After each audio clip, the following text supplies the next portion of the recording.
A estos trabajadores les toca hoy colocar las colchonetas para proteger los cañones. Vale, pues este ha quedado bien ajustado, ¿no? Sí, está bien protegido.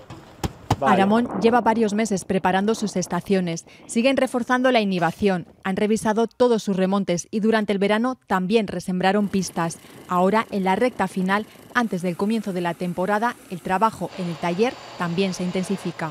Al día después de terminar la temporada pasada, empezamos con todos los trabajos de mantenimientos, instalaciones, nuevas inversiones. Es un ritmo bastante frenético, sobre todo en las últimas semanas, preparando nuestras instalaciones para cuando llegue la nieve. Más de 1.800 personas han enviado su solicitud para trabajar en las estaciones del Grupo Aramón, un 16% más que el año pasado. La mayoría son jóvenes, aragoneses, pero hay puestos, nos cuentan, que cuesta cubrirlos. Serían aquellos que requieren de una formación específica y una experiencia exigida necesaria, ¿no? Como puede ser concretamente en cocina o en el área de mantenimiento. Arranca la cuenta atrás para que caiga la nieve y empiece la temporada en las estaciones aragonesas.